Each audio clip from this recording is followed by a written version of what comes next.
Ya saludamos a Gianpaolo Ficorilli, él es experto en educación, nos va a dar más detalles sobre cómo justamente estos procesos se fueron acelerando en el ámbito de la educación. Gianpaolo, ¿cómo estás? Muy buen día.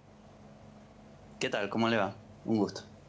Muchas gracias por atendernos, Gianpaolo. Por favor, si podrías darnos más detalles sobre cómo incidió esta pandemia de COVID-19 en la educación. Sabemos que las clases fueron totalmente online y esto requiere de un proceso totalmente distinto tanto para los maestros como para los alumnos. Sí, totalmente. Este proceso tiene sus ventajas y desventajas en lo que refiere al ámbito educativo en general. Entre las ventajas podemos citarlas muy evidentes, como por ejemplo que no hubo necesidad de transportar físicamente a los estudiantes, a los docentes, a los centros educativos. Con eso el tránsito está mucho más alivianado. Es más fácil para el docente lograr la participación equitativa de todos los alumnos, dándole su tiempo a cada uno de comunicarse. Los contenidos educativos digitales son más fáciles de actualizar y distribuir. Imagínate que no hay que estar imprimiendo libros o folletos y hacerlos distribuir a nivel nacional, sino que sencillamente en la base de datos se corrigen o actualizan las informaciones y todos los alumnos tienen esa información actualizada. Hay un manejo del uso de herramientas informáticas por parte de los alumnos también, ¿verdad? Están aprendiendo a utilizar el mouse, la computadora y varias plataformas educativas a temprana edad incluso, cosa que normalmente se veía solo en las universidades. Ahora ya vemos que los niños desde los 5 años de edad están empezando a manipular. Hay un temprano reconocimiento de la deserción de alumnos. El docente a través de sus plataformas tiene muy claro el alumno que está faltando, no se está conectando, hace cuánto no se está conectando. Al mismo tiempo puede hacer un acompañamiento de las tareas, cómo van entregando las tareas, cómo les está yendo con las tareas. Entonces, estas herramientas, estas plataformas educativas a los docentes les vienen muy bien para ese tipo de datos, para ver esa información. Y también para los estudiantes es una oportunidad de tener una educación personalizada. Montessori decía que era muy importante que la educación sea personalizada e intuitiva. ¿Por qué personalizada? Porque ellos le pueden dedicar más tiempo a los contenidos que les son difíciles de comprender y menos tiempo a los que les resultan más sencillos. También tienen acceso a videos, a páginas interactivas, a contenido mucho más rico que por ahí en el colegio se puede dar en los colegios que tienen proyectores, pueden poner películas, pueden poner documentales, pero como que en la web hay mucho más contenido, es mucho más rico porque se vuelve interactivo. Entonces hay algunas ventajas evidentes a esta situación. Ahora, seamos claros, eh, ventajas en época de guerra.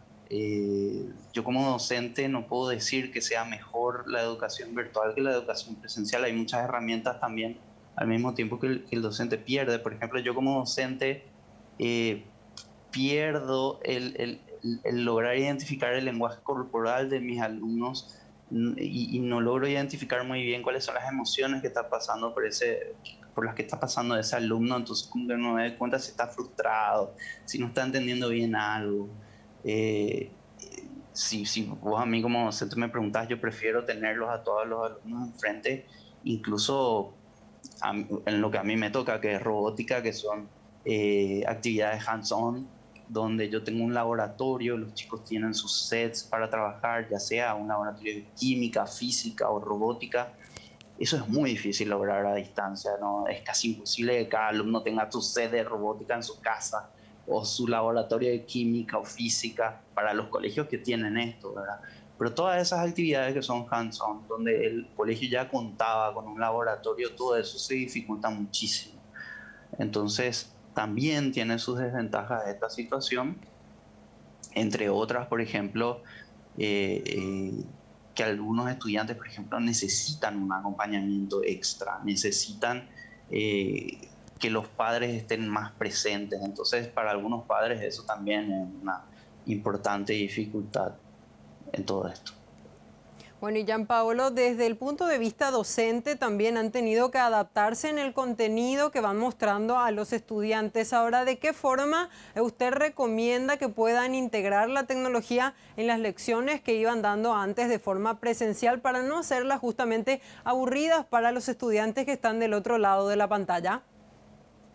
Claro, hay un proceso de traducción, por así decirlo, de los contenidos tradicionales que antes teníamos. No es cuestión de agarrar, si bien se puede tener un pizarrón y proyectar el pizarrón en la pantalla, hay que aprovechar la tecnología, hay que aprovechar las bondades de las plataformas que tenemos a disposición.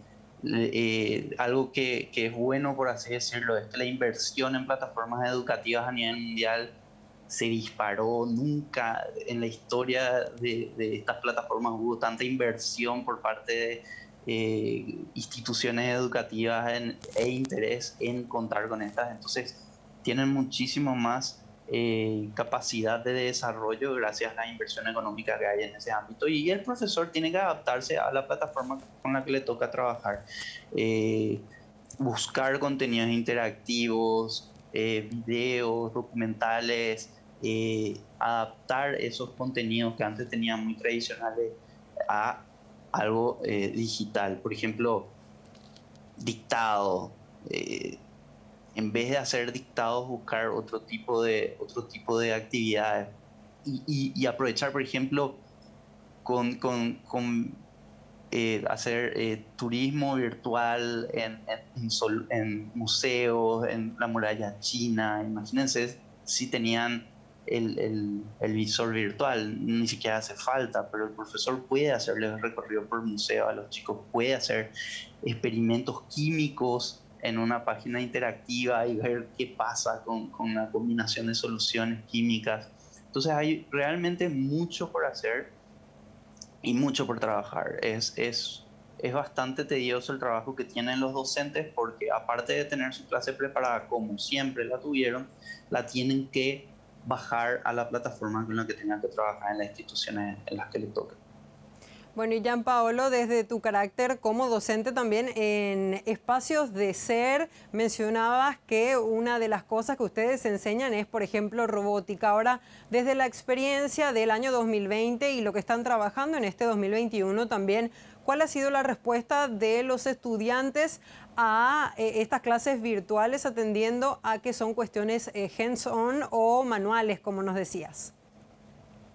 Sí, en lo que refiere específicamente a robótica, solo hemos podido tener clases virtuales con los alumnos que cuentan con el set en sus casas, que son poquísimos, porque los sets de robótica tienen su precio.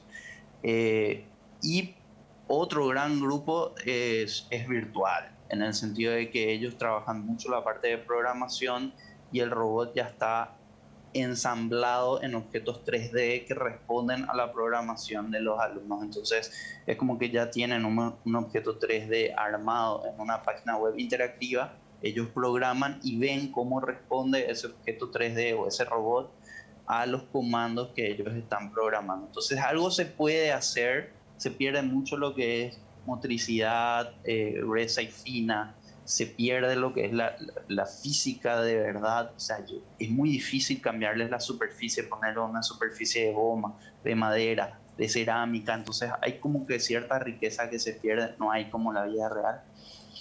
Pero por otro lado, les gusta en el sentido en el que cada uno le puede dedicar su tiempo a las cosas que le cuestan. Entonces como que pueden quedarse más tiempo algunos alumnos en cierto contenido y otros ir avanzando.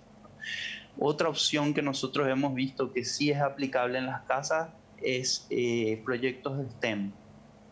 Entonces, con gomita, hilo, alambre, Tetra Pak o botellas de plástico, tapitas, terminamos haciendo proyectos de STEM muy lindos. Por ejemplo, vehículos, hélices voladoras, barcos a vapor con velas y latas de gaseosa, ¿verdad? Hay mucho por hacer, pero requiere muchísima investigación y muchísimo desarrollo.